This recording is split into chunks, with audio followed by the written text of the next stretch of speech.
मैं हूं लीला। स्वागत है आपका हमारे चैनल में। आज का विषय है वर्ष 2024 में कार्तिक स्नान कब से शुरू हो रहे हैं। हिंदू धर्म में हर महीने का अपना एक अलग महत्व होता है। इनमें से कार्तिक मास को विशेष रूप से पवित्र माना जाता है।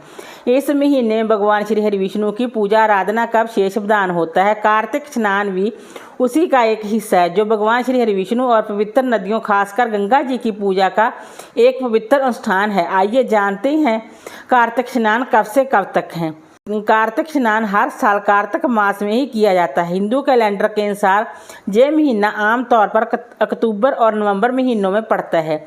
वर्ष 2024 में कार्तिक स्नान की तिथियां इस प्रकार है। कार्तिक स्नान 2024। कार्तिक स्नान की शुरुआत शरद पूर्णिमा से हो जाती है, तो आप शरद पूर्णिमा से कार्तिक स्नान शुरू करें और इसका समापन कार्तिक पूर्णिमा को पूर्ण होता है।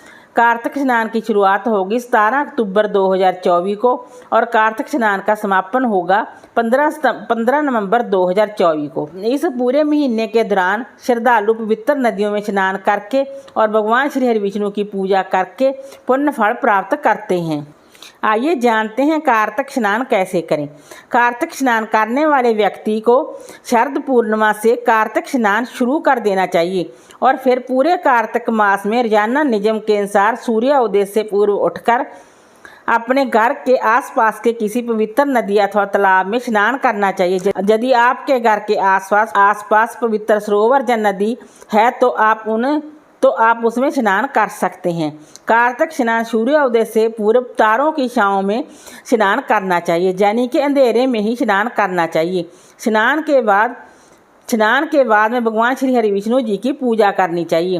इससे भगवान श्री हरि विष्णु जी की असीम कृपा प्राप्त होती है और ऐसे व्यक्ति के लिए मोक्ष के द्वार खुलते हैं। लेकिन अगर आपके घर के आसपास कोई नदी सरोवर नहीं है या तालाब नहीं है तो नहाना संभव नहीं है, तो आप घर में स्नान के जल में ही तारों की छांव में यानी कि खुले आकाश तले कार्तिक स्नान कर सकते हैं। लेकिन नहाने के लिए जो जल आप ले रहे हैं वो भूमिगत जल होना चाहिए और तुरंत निकला हुआ जल होना चाहिए। तो जिनके घर में तो बोरिंग है उन्हें कोई प्रॉब्लम नहीं होगी, लेकिन जिनके घर में बोरिंग नहीं है वो आसपास के हैंडपंप से पानी निकाल सकते हैं या फिर घर के साधारण जल में थोड़ा गंगा जल मिलाकर आप खुले आकाश तले स्नान कर सकते हैं। लेकिन ये स्नान सुबह दिन उगने से पहले हो जाना चाहिए। यदि संभव ना हो तो घर के भीतर भी स्नान कर सकते हैं। स्नान के बाद में भगवान श्री हरि विष्णु, भगवान कृष्ण जी और तुलसी जी की पूजा जरूर करें। भगवान को तुलसी अर्पित करें और पीपल और पथवारी को जल से सींचें और फिर कार्तिक मास की कहानी जरूर सुनें। आइए जानते हैं कार्तिक मास का महत्व क्या है। एक बार भगवान शिव के बड़े पुत्र कुमार कार्तिक जी ने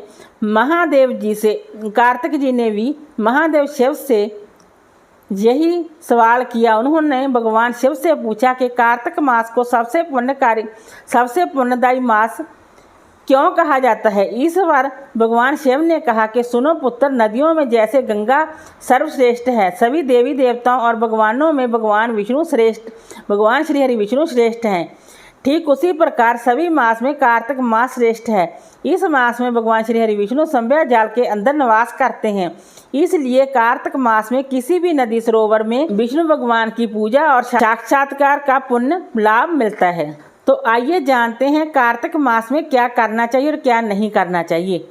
शास्त्रों के अनुसार इस महीने में मांस, मदिरा आदि का संपूर्ण त्याग कर देना चाहिए। पूरे महीने संयम रखना चाहिए। व्रत उपवास और नियम के साथ तप करना चाहिए। कार्तिक मास में किसी नदी, पोखर, तालाब आदि में दीपदान करना चाहिए।